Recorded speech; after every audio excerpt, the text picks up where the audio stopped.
Hey, this is Allison Bales, and I've got some information for you today on window flashing. During my basement renovation, we just got 4 new windows installed, and I want to talk today about a special piece of flashing tape from Siga. Controlling water at the windowsill is really critical, and you can see that in this photo.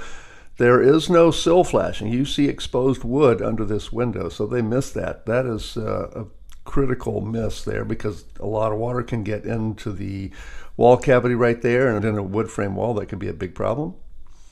My windows happen to be set in a foundation wall made of concrete block and brick veneer masonry, so it's a lot more tolerant than wood frame walls, but still the flashing is critical, so we want to keep the water out. And that starts at the bottom. As roofers know, you start at the bottom and work your way up, because you put your pants on first and then your raincoat over it if you want to keep the rain out, right? You don't tuck your raincoat into your pants. And it's the same with windows. We're going to start at the bottom and work our way up. Here you see the window box that we made to hold the window. It's got the Siga Wee Glove flashing tape on the sill, and now we're ready to do the corners.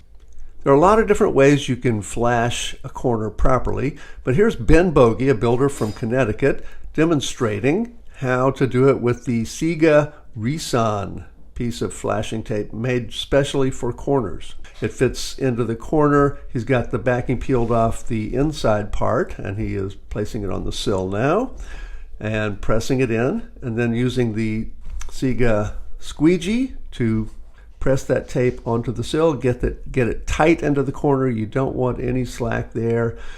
And putting the squeegee on, you can see the backing is still on the other side of the tape. So now he's got that pressed in. The initial pressing, we'll do more in a bit.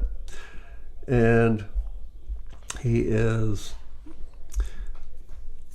pulling the backing off of the other parts now. You can see how it's going to go in there. So he's going to press that in, and we have a perfect corner there, pressing it against the edge of our window box that we made and adhering it to the brick on the bottom at the sill. It's not reaching the brick on the side, but that's okay. We have another piece of flashing tape going on the jambs, and that will cover that gap and get it adhered to the brick on the sides. So now he's just going back and pressing in with the squeegee, using the roller. The roller is good for the bigger flat areas, the squeegee for the smaller areas. Here's what it looks like after the first 3 courses of flashing. On the sill, we have the Siga Wee Glove tape. At the corners, we have these Reson corner pieces, and on the jambs now we have the Fentrum tape on the exterior. And here's what everything looks like now with the window installed after those first 3 courses of flashing. The corner pieces definitely make things very easy. It's called the Siga Reson Corner Flashing Tape.